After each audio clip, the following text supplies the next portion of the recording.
the far side of the track for another 7.5 laps of racing. 18 women scheduled here for a traffic jam of a start in the steeplechase. I know you guys try to manage it, but how many is too many?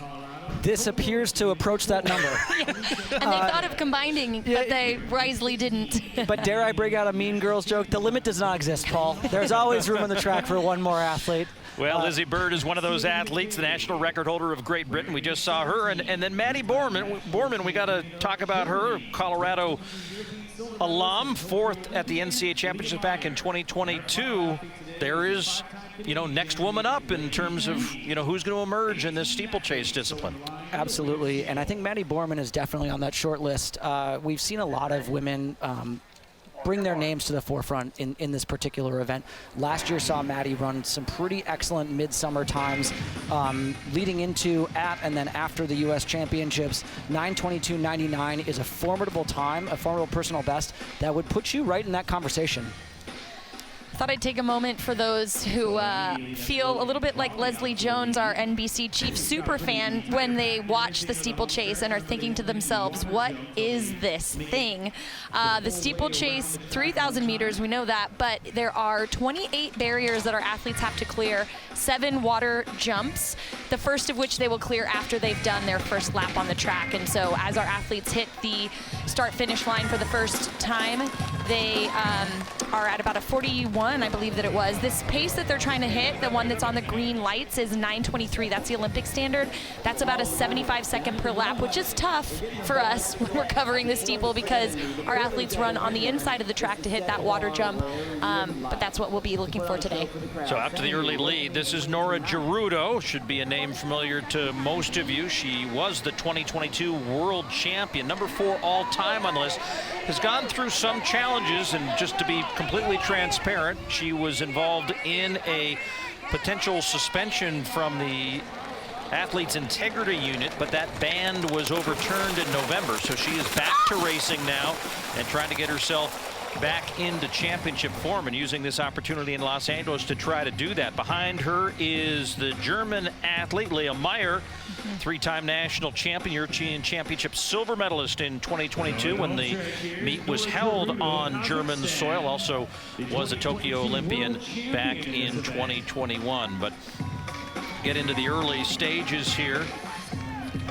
I think Peter Bohl's going to run the 800 tomorrow. He had a similar situation where they had to go through that adjudication process, and I suppose if athletes back and on the track, we should for them the opportunity to be welcomed back.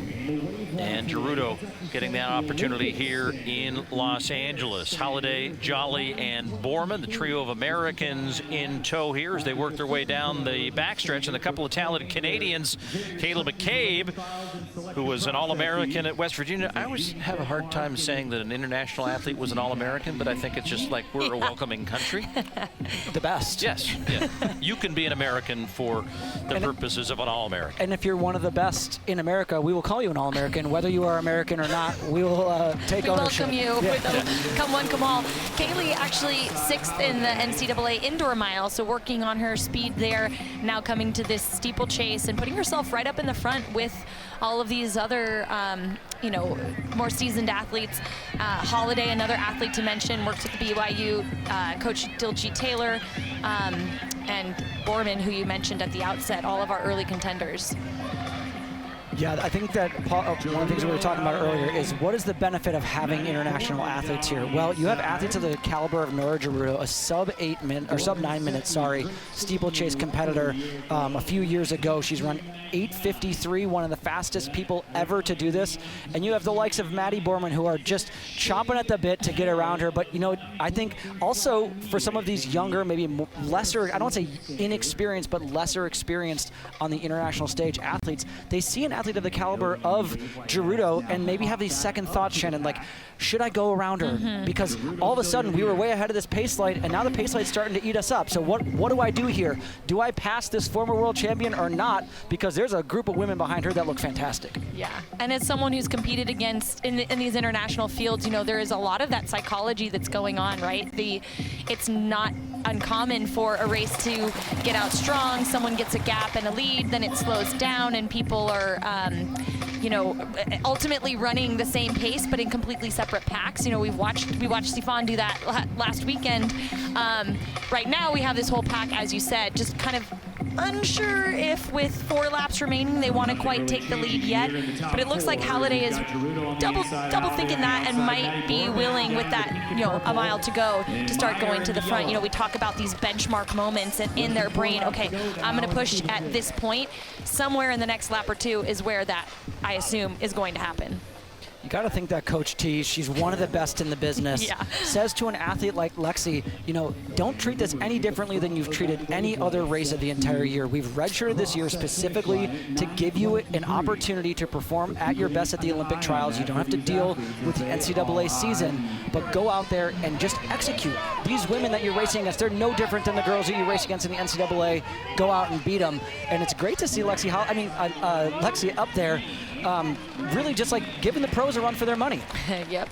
Well, Regan Yee, the 5-time Canadian national champion, up and out of the water, maybe inspired by Jessica Furlan's effort in the previous section right alongside Gerudo as they'll work their way down the main straightaway, and we work our way just adjacent to that straightaway as Sandy Morris is elected now to move the bar up to 4 meters 70, 15.5. That's just 3 centimeters shy of the top clearances in the world this year. Molly Cottery, the world indoor champion, and Nina Kennedy, who shared the world title in Budapest with Katie Moon in one of those lovely displays of sportsmanship, all of the men's high jump back in Tokyo. And now Morris in her final moments here preparing for it. The racing now moving to the back stretch. We'll get back to that momentarily.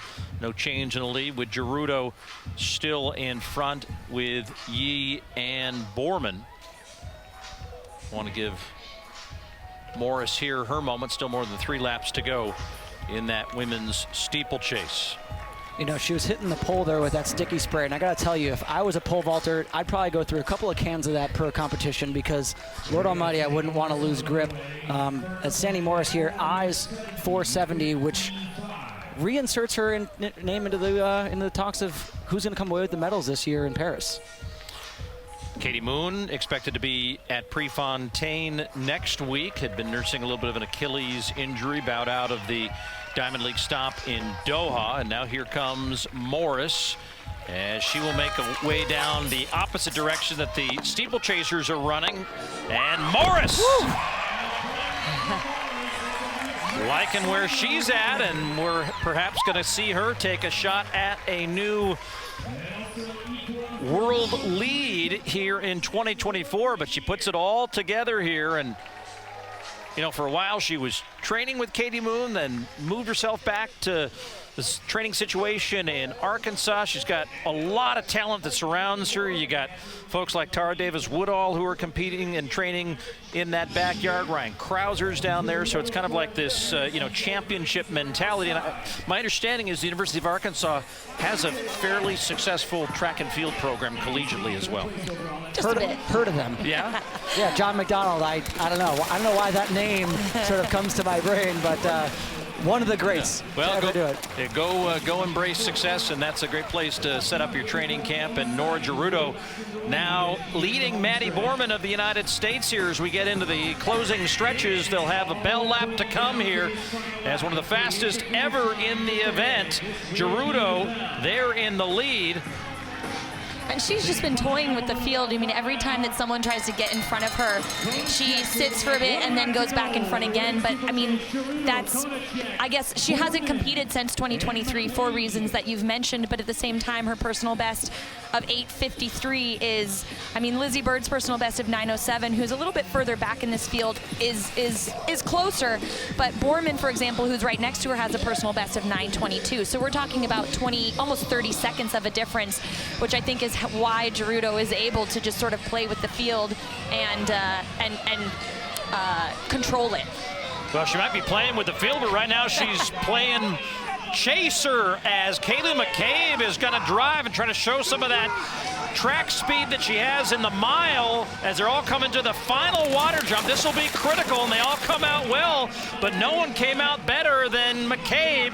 And now Maddie Borman on the outside challenging Gerudo. That's Konachek former standout at Western Colorado, in fourth, but stutter step by McCabe and Borman, and that was the final barrier. So now it's just a race to the finish line. And quick turnover on Kaylee McCabe's legs, and she's going to take the victory in 9:20.59, and she can't believe it as she takes down another few seconds off of her. 9:25.98 was her previous personal best, and she just destroyed everybody else in that final 200 meters right as we were. And for Kaylee McCabe, now just confirmed inside the stadium as that went final, is a new Canadian national record and a PB and Olympic qualifying standard for Maddie Borman. So we've been waiting for some breakthrough performances here at the Distance Classic, and they just came through in a big way as we see Kaylee McCabe getting to the line. And in that moment, the big smile and the celebration as the Canadian national record goes down here in Los Angeles. I love to see it. Can't say enough about how exciting that is to see an athlete come out here, put it all on the line, and come away with a national record. I think, you know, Katie McCabe, Celie McCabe, I'm so very sorry, was sort of sitting behind there in second or third. I think everyone was waiting to see what Nora Gerudo was going to do from the front. And we found